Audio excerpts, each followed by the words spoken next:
Assalamualaikum warahmatullahi wabarakatuh. Saya Broto Sugianto, calon guru penggerak angkatan 10 dari Kabupaten Wonogiri, SMP Negeri 1 Jatisroro.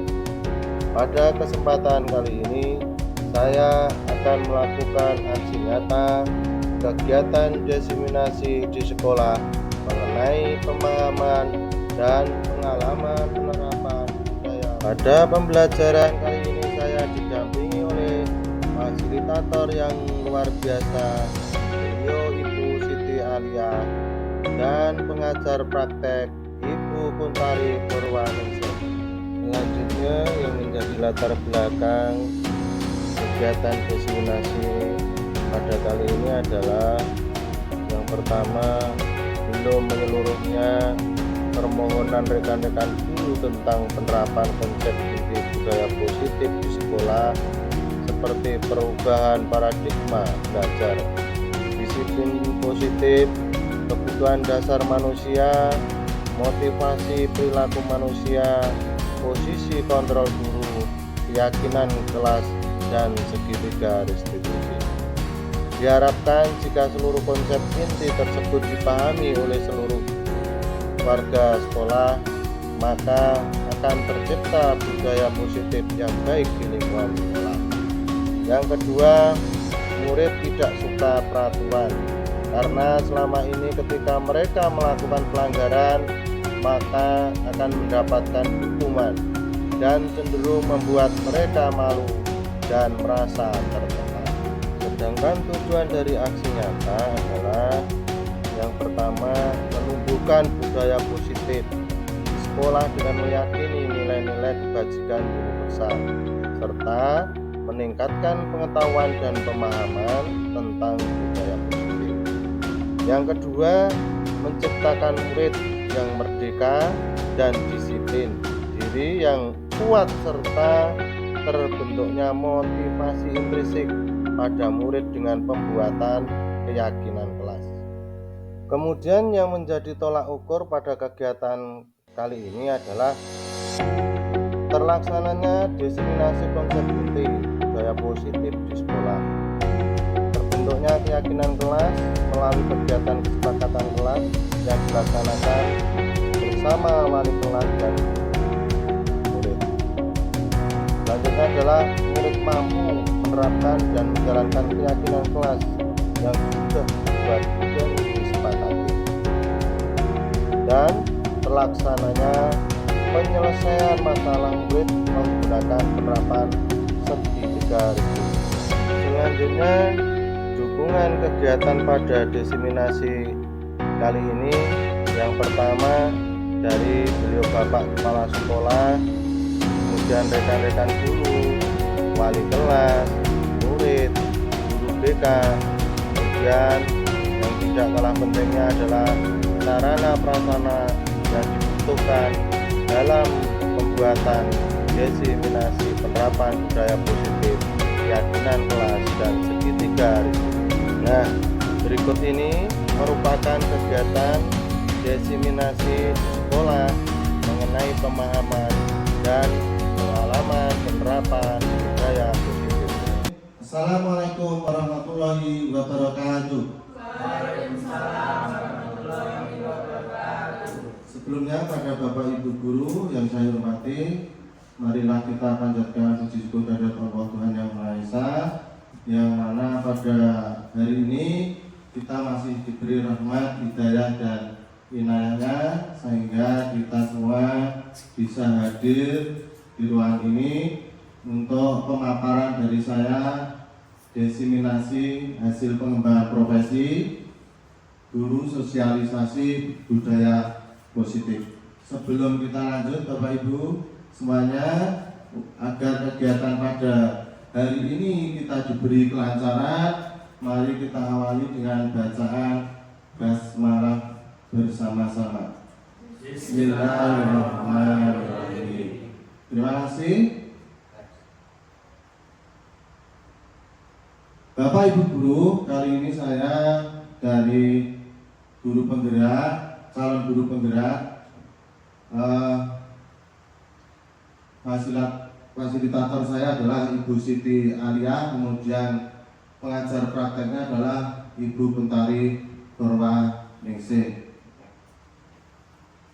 Bapak Ibu guru semuanya, sebelum kita lanjut ke materi yang akan saya paparkan pada kesempatan hari ini, mari kita breathing dulu supaya tidak tegang, slow semuanya. Mari Bapak Ibu guru, silakan berdiri semuanya.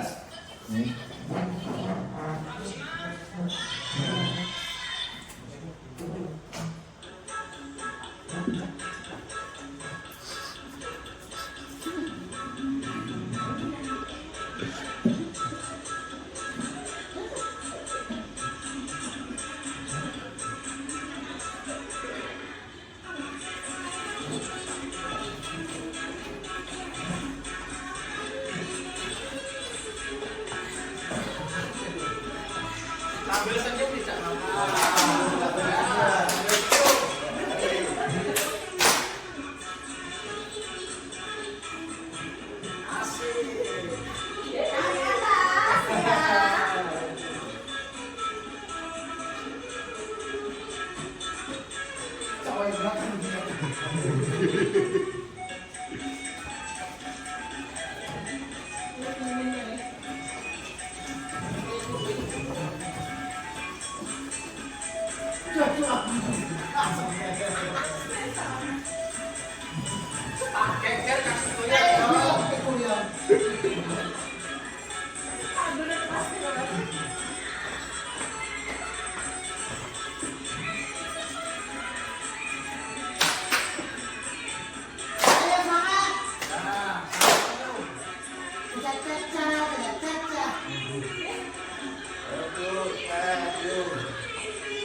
Terima kasih Ibu, Bapak-bapak semuanya ya.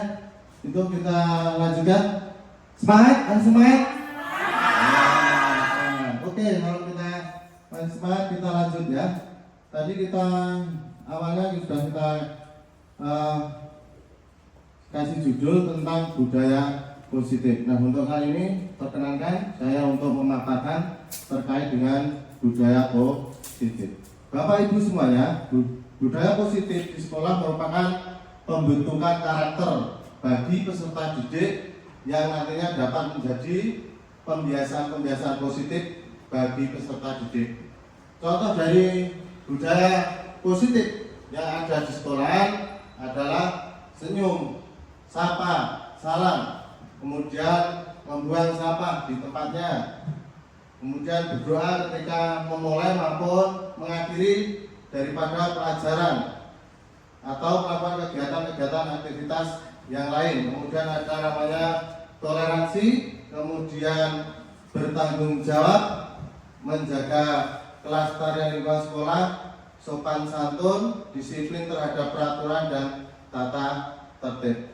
Nah, itu Bapak Ibu di sekolah mungkin sudah kita laksanakan terkait dengan pembiasaan positif itu ya, termasuk pada Jumat bersih dan sebagainya. Kemudian ada kegiatan-kegiatan lain yang terkait dengan kegiatan-kegiatan yang positif yang kita lakukan di sekolah. Selanjutnya Bapak Ibu, perubahan paradigma stimulus respon. Jika kita mau melakukan perubahan yang positif, maka mulailah dari diri sendiri. Karena apa? Kita khususnya seorang pendidik harus menjadi namanya teladan bagi peserta didik kita.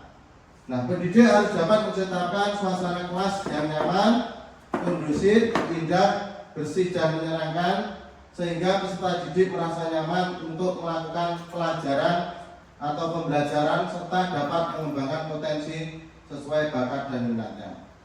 Bapak Ibu, kalau kita mengingat dari filosofis Ki Hajar Dewantara ya, yang Nadya Manungkarso, Tutur Handayani itu bahwa seorang guru harus memberi contoh atau suri teladan kepada anak didiknya, sehingga apa yang kita lakukan pasti akan dicontoh oleh siswa atau peserta didik. Walaupun penuh dengan godaan, kalau kita memegang teguh apa yang menjadi keyakinan kita, akan kita tetap dipertahankan. Demikian juga budaya positif akan bisa dilakukan kalau seorang guru bisa konsisten memberikan contoh positif kepada murid dan lingkungan sekolah. Nah, bisa kita tarik kesimpulan ya. Tadi sudah saya sampaikan bahwasanya kita menjadi seorang pendidik, kita harus menjadi suri teladan yang baik. Kita harus bisa menyertakan di dalam kelas yang nyaman, kondusif, sehingga anak-anak akan termotivasi untuk belajar yang lebih baik. Selanjutnya adalah disiplin positif. Bapak Ibu, terkait dengan disiplin positif adalah merupakan unsur utama dalam terwujudnya budaya positif yang kita cita-citakan di sekolah kita. Disiplin positif merupakan pendekatan mendidik anak untuk mengontrol diri dan membutuhkan kepercayaan diri. Sebelum pelajari modul yang saya pelajari 1.4, itu saya beranggapan bahwa disiplin itu sangat erat hubungannya dengan tata tertib atau peraturan dan hukuman. Padahal itu sungguh berbeda ya. Jadi sebelum saya pelajari modul itu saya masih menganggap bahwa disiplin itu hubungannya dengan tata tertib atau peraturan dan hukuman. Karena belajar tentang disiplin positif tidak harus dengan memberi hukuman. Justru itu adalah salah satu alternatif terakhir, dan kalau perlu tidak digunakan sama sekali. Bapak Ibu, terkait dengan kedisiplinan itu seharusnya seyogyanya itu tidak memerlukan namanya hukuman. Tapi kalau memang itu masih dipakai, diperkenankan ya itu. Nah, yang selanjutnya adalah kita cenderung menghubungkan kata disiplin dengan ketidaknyamanan. Bapak Ibu, ketika siswa itu melihat tata tertib sekolah, kemudian pasti dia mengasumsikan kalau melanggar tata tertib pasti saya akan dihukum. Nah ini menimbulkan ketidaknyamanan bagi peserta didik yang ada di sekolah. Nah, teori kontrol yang pertama adalah ilusi guru mengontrol murid. Pada dasarnya kita tidak dapat memaksa murid untuk berbuat sesuatu jikalau murid tersebut tidak melakukannya. Walaupun tampaknya guru sedang mengontrol perilaku murid, hal demikian terjadi karena murid sedang mengizinkan dirinya dikontrol. Saat itu bentuk kontrol guru menjadi kebutuhan dasar yang dipilih murid tersebut. Teori kontrol menyatakan bahwa semua perilaku memiliki tujuan, bahkan terhadap perilaku yang tidak disukai. Kemudian yang kedua adalah penguatan positif atau bujukan adalah bentuk-bentuk kontrol. Segala usaha untuk mempengaruhi murid agar mulai suatu perilaku tertentu adalah suatu usaha untuk mengontrol murid tersebut dalam jangka waktu tertentu. Kemungkinan murid tersebut akan menyadari dan mencoba untuk menolak bujukan kita, atau bisa jadi murid tersebut menjadi tergantung pada pendapat sang guru untuk berusaha. Kemudian yang selanjutnya, ilusi yang ketiga adalah bahwa kritik dan membuat orang merasa bersalah dapat menguatkan karakter, menggunakan kritik dan rasa bersalah untuk mengontrol murid menuju pada identitas gagal. Mereka belajar untuk merasa buruk tentang diri mereka. Mereka mengembangkan dialog diri yang negatif. Kadangkala sulit bagi guru untuk mengidentifikasi bahwa mereka sedang melakukan perilaku ini. Karena seringkali guru cukup menggunakan suara halus untuk menyampaikan pesan negatif. Kemudian ilusi yang keempat adalah ilusi bahwa orang dewasa memiliki hak untuk memaksa. Banyak orang dewasa yang percaya bahwa mereka memiliki tanggung jawab untuk membuat murid-murid membuat hal-hal tertentu. Apapun yang dilakukan dapat diterima selama ada sebuah kemajuan berdasarkan sebuah pengukuran kinerja. Pada saat itu pula orang dewasa akan menyadari bahwa perilaku memaksa tidak akan efektif untuk jangka waktu panjang dan sebuah hubungan permusuhan akan terbentuk. Nah, itu Bapak Ibu terkait dengan teori kontrol dan ilusi. Ya, ada pertama 1, 2, 3, 4. Bapak Ibu, bagaimana seseorang bisa berubah dari paradigma stimulus respon kepada pendekatan teori kontrol? Ya. Nah, ini menurut ahli, ya, itu mengatakan, ya, dari Stephen R. Covey itu mengatakan bila kita ingin membuat kemajuan perlahan, sedikit-sedikit ubahlah sikap atau perilaku Anda. Namun bila kita ingin memperbaiki cara-cara utama kita, maka kita perlu mengubah kerangka acuan kita. Ubahlah bagaimana Anda melihat dunia, bagaimana Anda berpikir tentang manusia, ubahlah paradigma Anda, skema pemahaman dan penjelasan aspek-aspek tertentu tentang realitas. Kalau kita mengacu pada teori ini Bapak Ibu, ya,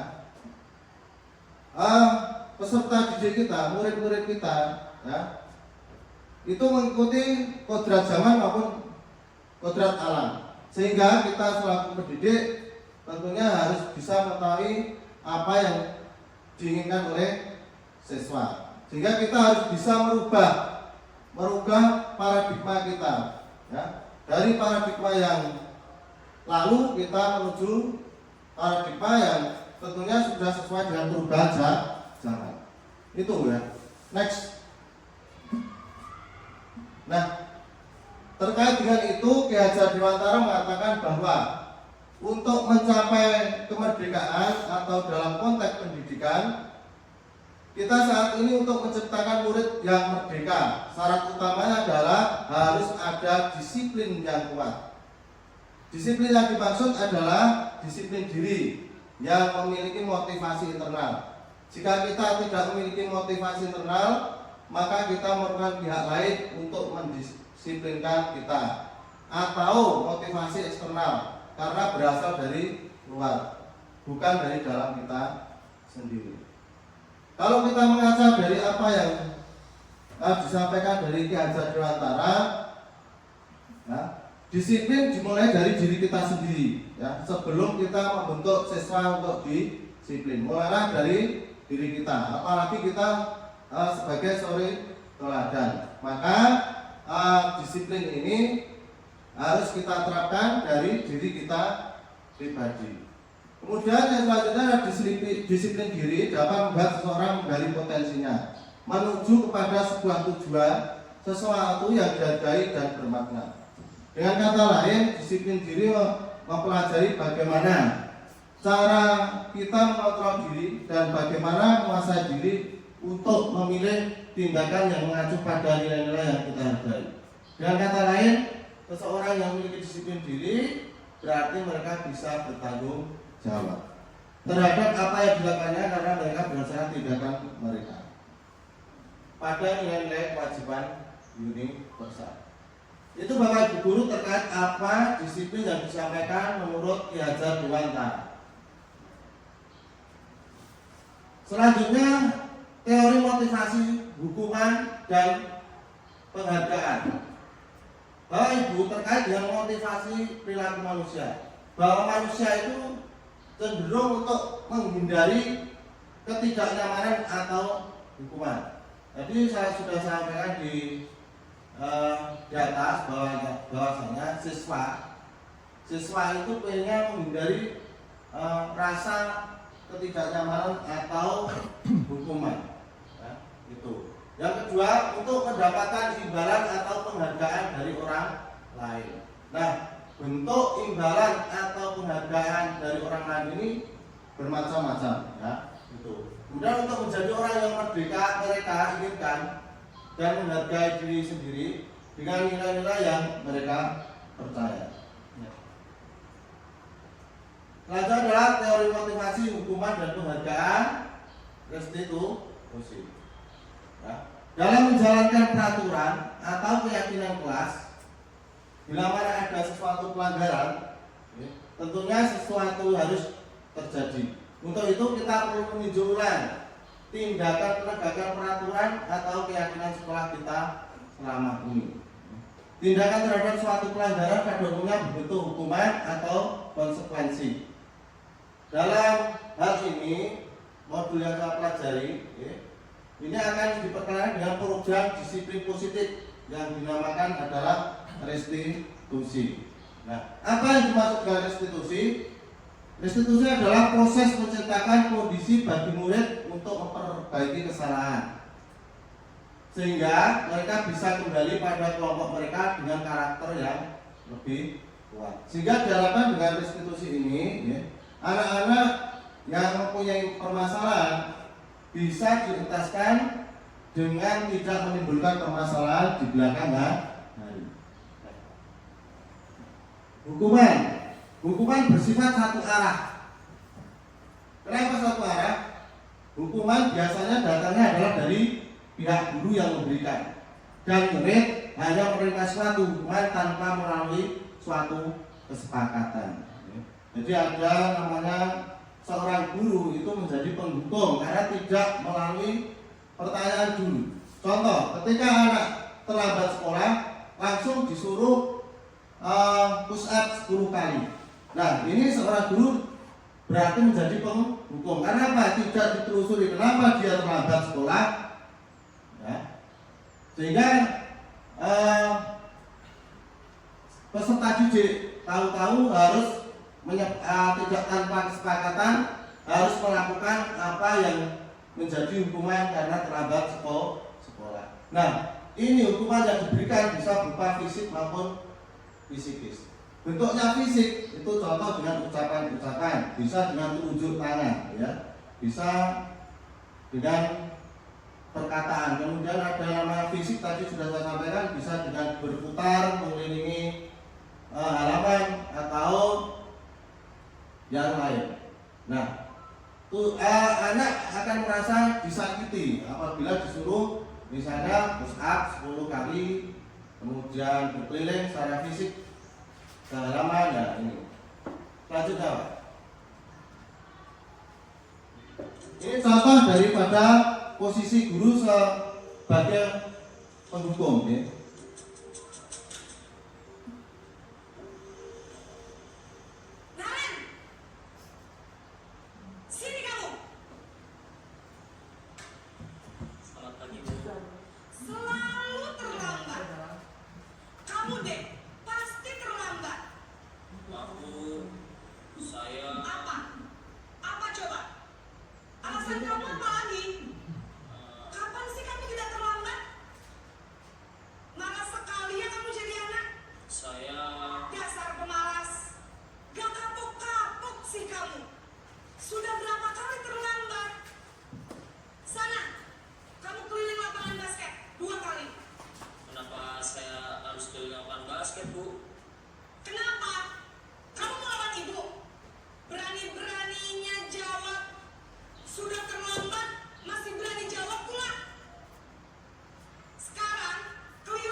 Jadi ini yang baru gambaran terkait guru menjadi penghukum bagi peserta didik. Ya.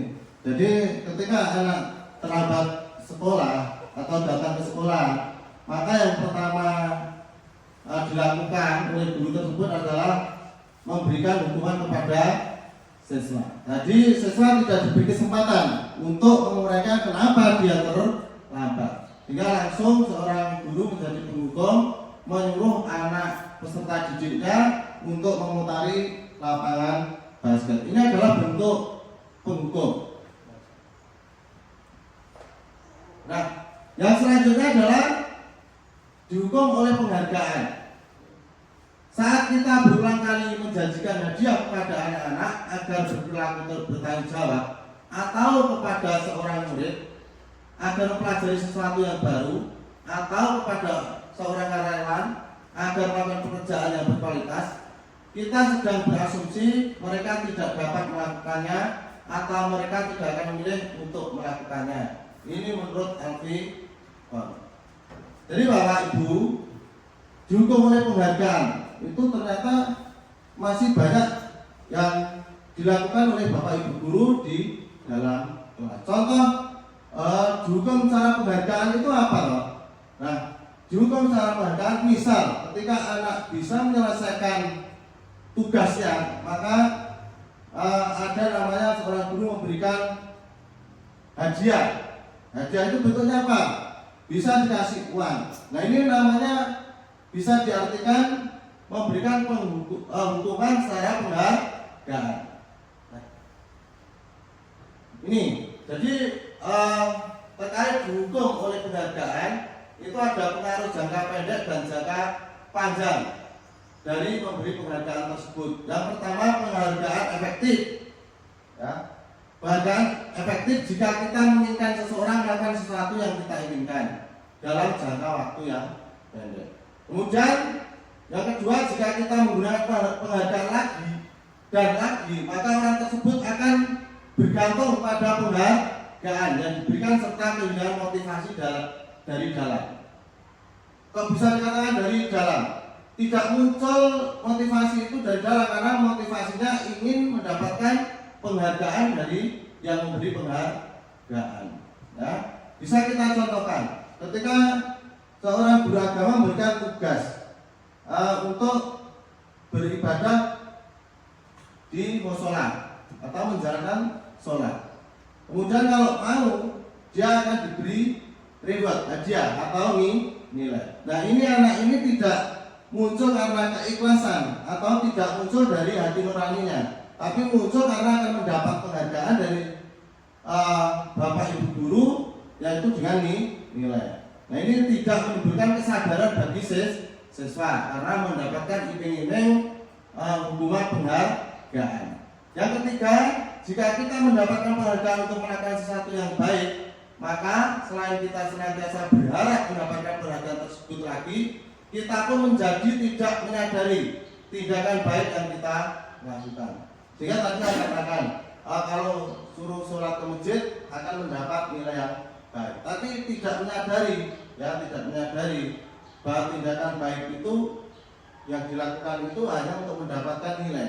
Jadi tidak dari keikhlasan sehingga apa yang ditunaikan itu seperti dipaksakan sendiri. Nah, ini dampak dari dihukum oleh penghargaan tadi adalah penghargaannya tidak efektif karena ketika seorang guru tidak memberikan penghargaan lagi, maka seorang peserta didik itu nanti juga tidak akan melakukan kebiasaan yang baik, ya, karena sudah tidak ada penghargaan, ya. Jadi tidak efektif. Kemudian penghargaan merusak hubungan, ya.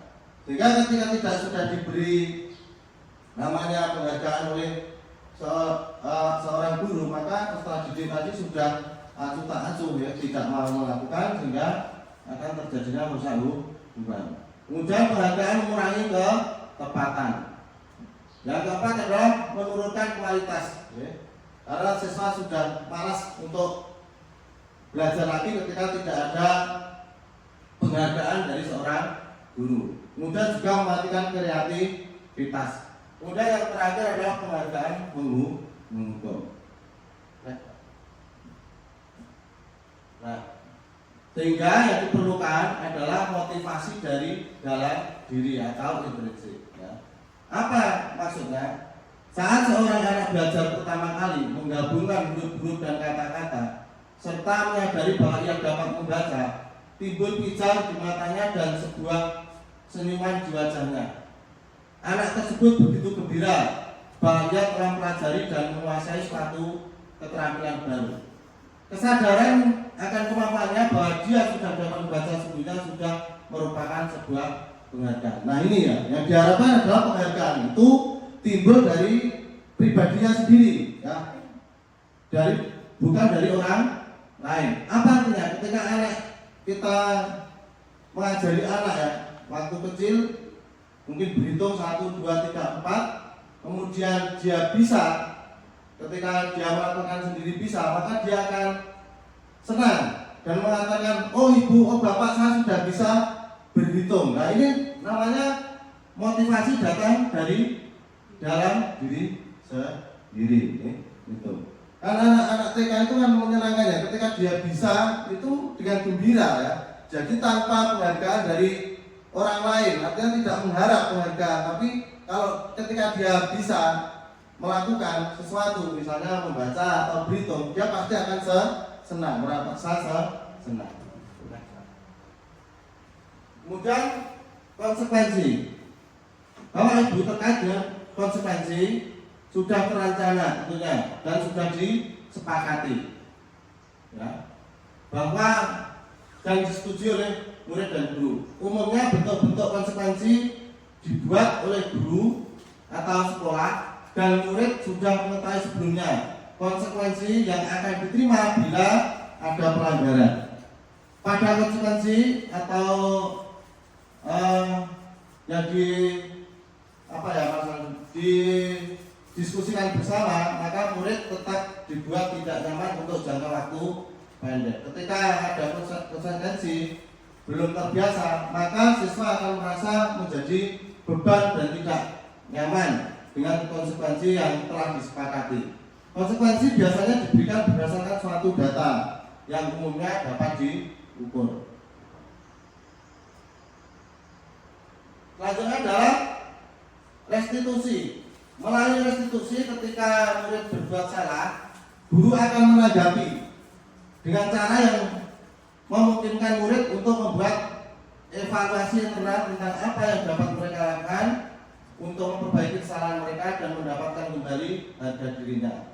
Restitusi tidak hanya menguntungkan korban, tetapi juga menguntungkan orang yang telah berbuat salah. Jadi dengan metode restitusi ini nanti, ya, yang akan kita bahas, maka siswa juga diuntungkan, Bapak Ibu guru yang melalui metode restitusi ini juga akan diuntungkan. Nah, ini Bapak Ibu guru, ciri-ciri restitusi yang membedakannya dengan program disiplin lainnya adalah yang pertama, restitusi bukan untuk menebus kesalahan, namun untuk belajar dari kesalahan.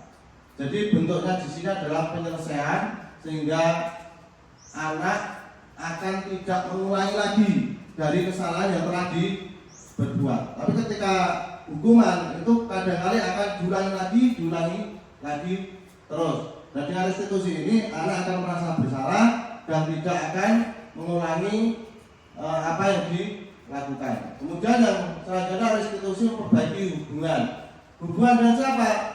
Tentunya hubungan dengan warga sekolah. Kemudian restitusi adalah tawaran, bukan paksaan. Jadi nanti ada tawaran, ya, sehingga akan timbul konsekuensi. Ketika melakukan kesalahan, tawarannya apa? Ya, itu sesuai yang disepakati bersama. Itu. Kemudian restitusi menuntut untuk melihat ke dalam diri. Dan selanjutnya adalah restitusi mencari kebutuhan dasar yang mendasari tindakan. Restitusi fokus pada karakter, bukan tindakan. Jadi intinya bahwa restitusi ini adalah membentuk karakter anak, sehingga yang perilaku yang sebelumnya mungkin bisa berubah dengan cara kita menggunakan metode restitusi. Restitusi menguatkan restitusi fokus pada solusi, jadi memecahkan masalah yang dihadapi oleh siswa. Ketika anak mempunyai masalah tadi terlambat misalnya ya, seorang guru mungkin mengukur, tapi dengan metode restitusi ini akan dicari permasalahannya. Kenapa anak terlambat? Ya, karena mungkin saja anak masih membantu orang tuanya di rumah sehingga menimbulkan keterlambatan. Nah ini nanti akan dicari permasalahannya, akar masalahnya, sehingga anak tidak akan mengulangi kembali datang sekolah dan terlambat ya, tanpa paksaan, sehingga anak menyadari dengan sendirinya. Kemudian restitusi mengembalikan murid yang berbuat salah pada kelompoknya. Pada kelompok siapa? Kelompok tentunya yang tidak mempunyai masalah atau selalu melakukan tindakan yang tidak disiplin sesuai dengan aturan dan tata tertib sekolah. Yang ketiga adalah keyakinan kelas. Jadi ada namanya kesepakatan bersama-sama yang kita lakukan di dalam kelas, yaitu keyakinan kelas. Salah satu disiplin positif yang bisa kita terapkan dalam membangun budaya positif di sekolah. Dengan adanya keyakinan kelas, di setiap kelas diharapkan dapat mewujudkan tujuan pendidikan yang berorientasi pada profil pelajar Pancasila. Keyakinan kelas harus berisi nilai-nilai kebajikan yang dinilai dan dilaksanakan oleh warga kelas. Bapak Ibu semuanya, tentunya di dalam kelas semua sudah ada namanya keyakinan kelas. Keyakinan kelas dibuat secara bersama-sama oleh siswa dan Bapak Ibu guru. Ya.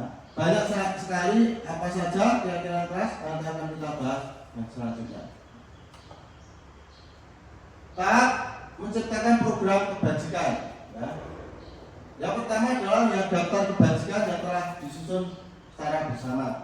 Yang kedua, tentukan nilai-nilai kebajikan yang ingin dijadikan perhatian utama di sekolah atau di kelas. Kemudian sempurnakan beberapa daftar nilai kebajikan yang utama. Buatlah poster atau muat di media tentang keyakinan sekolah. Jadi Bapak Ibu, keyakinan yang telah kita buat bersama bisa kita wujudkan di dalam kelas, mungkin bisa poster atau tulisan yang ditempel di dalam kelas. Sehingga ketika anak itu melakukan kesalahan, tentunya akan menengok kembali keyakinan yang telah dibuat. Ketika anak misalnya datang terlambat, maka ada kesepakatan bersama yang diwujudkan dalam keyakinan kelas. Ketika anak tidak mengerjakan tugas, tentunya ada konsekuensi yang harus dilakukan atau yang diterima sesuai dengan keyakinan kelas yang telah dibuat.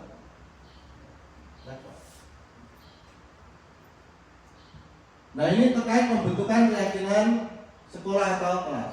Yang pertama, keyakinan kelas bersifat lebih abstrak daripada peraturan yang lebih rinci dan konkret. Ya.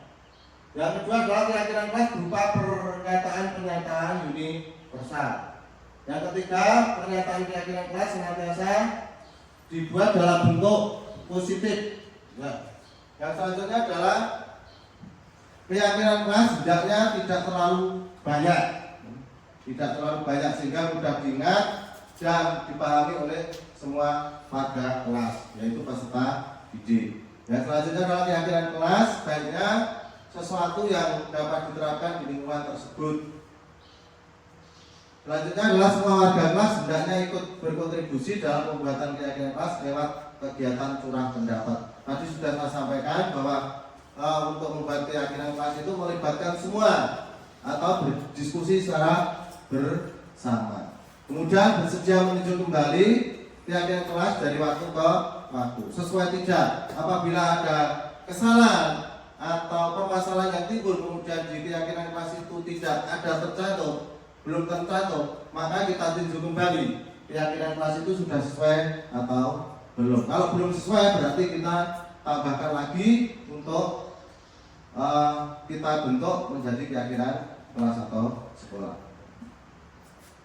Nah ini, jadi proses membuat keyakinan kelas ya. Nah kita melibatkan siswa semua membuat pendapatnya, kemudian nanti kita ambil kesimpulan mana yang harus kita gunakan di keyakinan kelas. Kalau sudah jadi dari beberapa diskusi tadi dari anak-anak yang diskusi, maka akan kita rumuskan, kemudian kita sepakati bersama menjadi keyakinan kelas atau kesepakatan kelas dari hasil diskusi beberapa anak, sehingga akan terwujud keyakinan kelas atau kesepakatan kelas yang nantinya akan menjadi pedoman anak-anak di dalam kelas untuk bertindak. Kemudian adalah kebutuhan dasar manusia. Seluruh tindakan manusia memiliki tujuan tertentu. Semua yang dilakukan adalah usaha terbaik kita untuk mendapatkan apa yang kita inginkan. Ketika kita mendapatkan apa yang kita inginkan, sebetulnya saat itu kita sedang memenuhi satu atau lebih dari satu kebutuhan dasar kita, yaitu yang pertama adalah kebutuhan untuk bertahan hidup atau survival. Yang kedua adalah kasih sayang dan rasa diterima.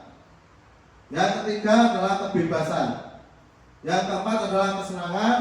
Kemudian yang keempat, yang selanjutnya adalah penguasaan. Bapak Ibu, semua peserta didik tentunya pengen mempunyai kebutuhan. Nah, kebutuhannya bermacam-macam. Sehingga seorang pendidik harus tahu antara siswa satu yang lain berbeda. Contoh saja kalau kita mengajar. Ketika kita mengajar, ada namanya kebutuhan yang satu, kita menjelaskan atau pakai ceramah, ya. Ada yang senang, ada murid yang mungkin dengan metode ceramah itu siswa tidak suka. Maka kita harus memenuhi kebutuhan siswa. Dengan apa? Dengan menggunakan metode pembelajaran tentunya. Metode pembelajaran yang diinginkan sesuai kebutuhan siswa. Misalnya pakai media. Medianya apa untuk memenuhi kebutuhan siswa? Ya. Kalau anak-anak yang senang membaca, kita arahkan ke perpus untuk literasi. Kemudian anak-anak yang sukanya menonton, berarti kita menggunakan alat LCD, kemudian kita memakai YouTube dan sebagainya. Kemudian kasih sayang dan rasa diterima. Nah, kalau dulu mungkin ada namanya siswa atau peserta didik itu, kalau waktu saya itu namanya dicireni, ya, dibedak-bedak nih. Nah, kalau sekarang semua siswa itu harus merasa sama mendapatkan kasih sayang oleh semua guru, baik itu mungkin secara kecerdasan lebih maupun bagi peserta didik yang kecerdasannya di bawah rata-rata. Betul. Kemudian siswa harus diberi kebebasan untuk berekspresi dan berkreativitas. Tuh. Kemudian kesenangan. Tadi saya sampaikan bahwa kesenangan antara siswa satu dengan yang lain berbeda-beda cara mendapatkan kita pembelajarannya. Tuh ya. Jadi ketika seorang murid melakukan sesuatu perbuatan yang bertentangan dengan nilai-nilai kebajikan atau melanggar peraturan, hal itu sebenarnya karena mereka gagal memenuhi kebutuhan dasar. Nah ini, jadi kita seorang peserta, seorang guru harus peka terhadap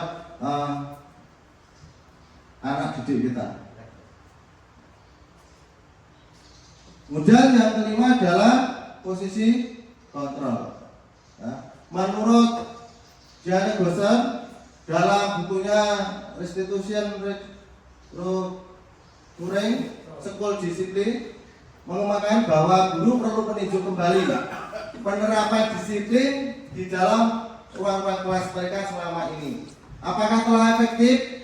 Apakah berpusat, memerdekakan, dan memandirikan murid? Bagaimana dan mengapa?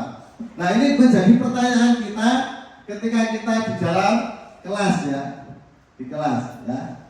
Apakah kita sudah memerdekakan murid? Artinya apa?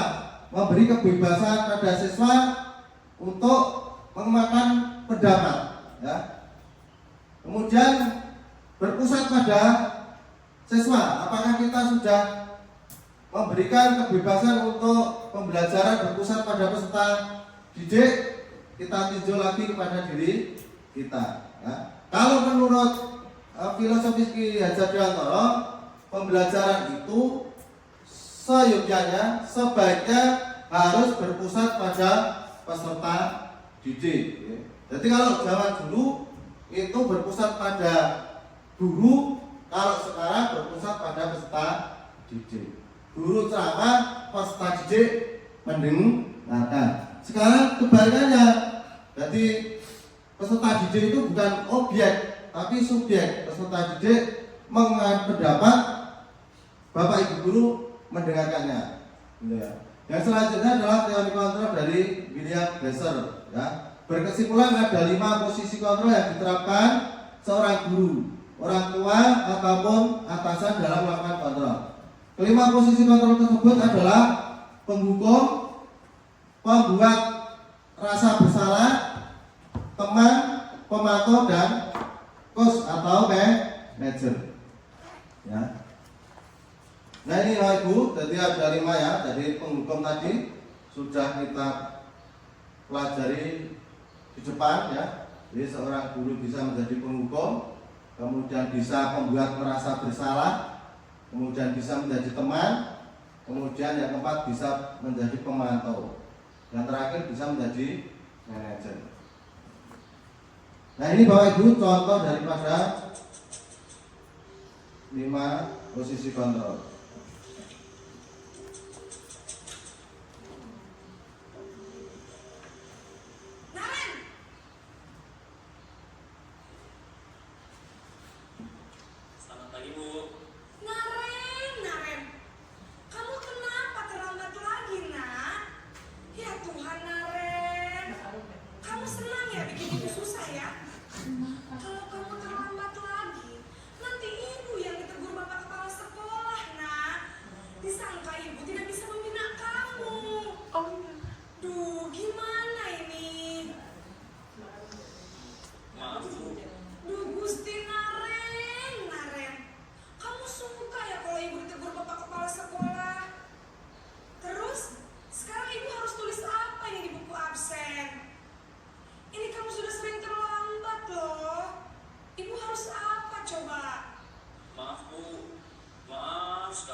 Ya sudah, lain kali jangan bikin ibu susah lagi ya nak ya.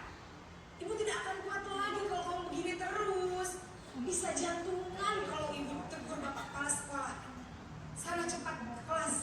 Maaf ya Bu, maaf sekali.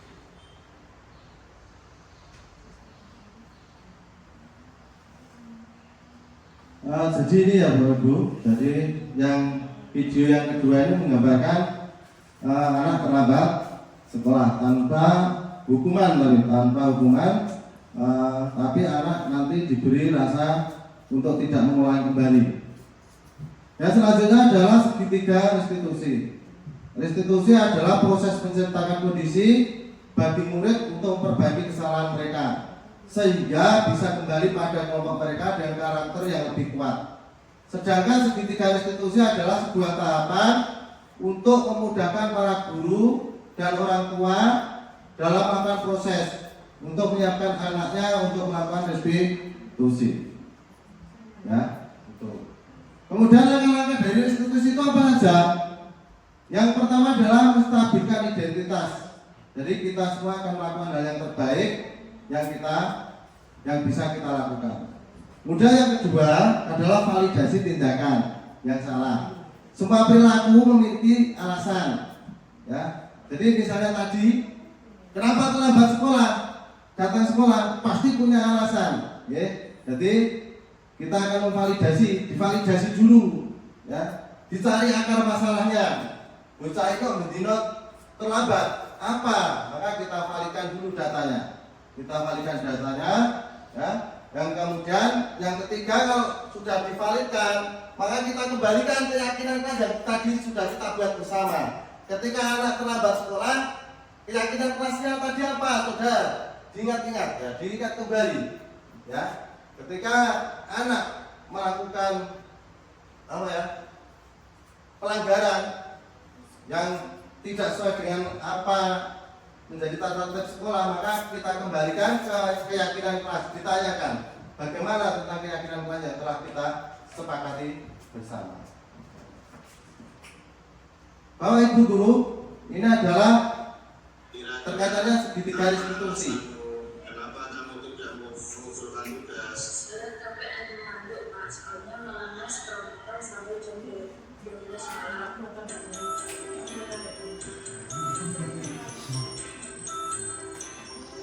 Ini Bapak Ibu, ya.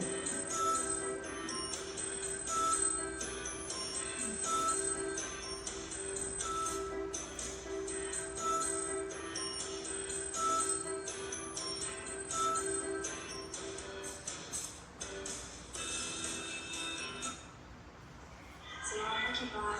Selamat pagi, ya. Silakan dulu. Oke. Kamu tahu nggak kamu dipanggil Pak untuk kesini kenapa? Mungkin berkaitan dengan tugas Pak. Kemarin kamu masuk kan? Iya Pak, masuk tetapi saya tidak menggunakan tugas. Dengan semua orang pasti pernah melakukan kesalahan. Pak Broto pun juga sama. Namun setiap kesalahan pasti ada alasannya. Kira-kira apa alasanmu? Kenapa kamu tidak mengusulkan tugas? Kami akan mengambil Pak, soalnya menganas produk sampai jam 12 malam. Aku ingat saat pelajaran mengatur. Mengantuk, kamu masih ingat keyakinan kelas kita? Masuk Pak. Kalau kamu masih ingat apa yang kamu lakukan itu sudah sesuai dengan keyakinan kelas kita belum? Belum Pak. Nah, kalau belum, keyakinan apa yang tidak sesuai dengan perbuatanmu itu? Selalu bertanggung jawab Pak. Nah, berarti kamu sudah tahu itu tidak sesuai dengan keyakinan kelas kita. Kira-kira apa solusi yang kamu tawarkan untuk memperbaiki kesalahanmu? Ya Pak, pertama saya mohon maaf karena tidak mengajukan tugas. Kedua, saya tidak akan tertidur terlalu malam lagi. Dan yang ketiga, saya akan mengerjakan tugas dari Pak Broto dan akan saya tunjukkan besok pagi. Baik, saya apresiasi atas tanggung jawabmu. Nah, lakukan dengan baik, Mel. Terus ini kamu boleh kembali istirahat. Terima kasih Pak Broto. Terima kasih. Jadi ini anak yang tidak mengerjakan tugas ya, Bu. Ini yang kedua, kasus yang kedua.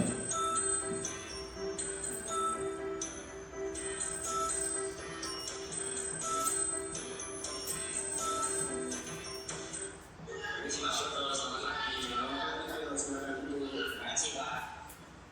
Hari Senin kamu tidak ikut ekstra OSIS ya? Iya Pak, soalnya di Senin kemarin saya pulang karena mau belajar bersama teman-teman Pak. Wah, ini betul yang sangat mengasihkan. Iya Pak.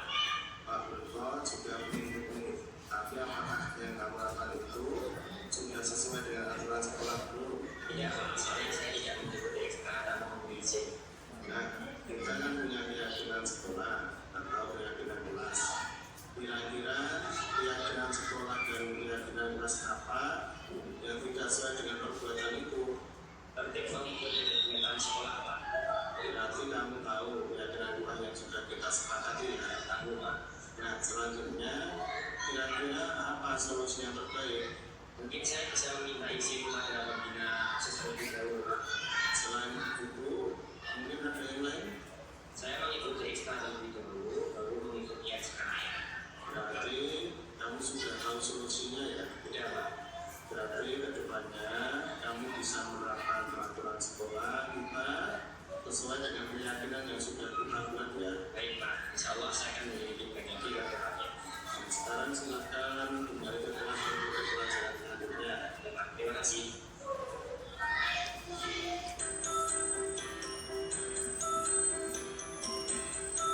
Assalamualaikum warahmatullahi wabarakatuh. Perkenalkan, nama saya Dewi dari SMP Negeri 1 Jatisono. Saya akan memberikan testimoni terkait segitiga restitusi yang dilakukan oleh Pak Broto. Saya setuju karena jika anak langsung dihukum akan menimbulkan rasa tertekan dan tidak mau sekolah. Dengan cara ini kita diberikan kesempatan untuk memperbaiki kesalahan diri kita sendiri. Sekian dari saya. Wassalamualaikum warahmatullahi wabarakatuh. Assalamualaikum warahmatullahi wabarakatuh. Perkenalkan, nama saya Tio Tugas Andika dari SMP Negeri 1 Jatisono akan memberikan testimoni terkait segitiga restitusi yang telah dilakukan oleh Pak Broto. Saya setuju karena jika siswa langsung diberi hukuman secara langsung akan membuat siswa menjadi trauma dan malu. Dengan cara ini, Siswa akan memperbaiki kesalahan yang telah diperbuatnya dan juga tidak akan mengulangi perbuatan yang sama. Sekian dari saya. Wassalamualaikum warahmatullahi wabarakatuh.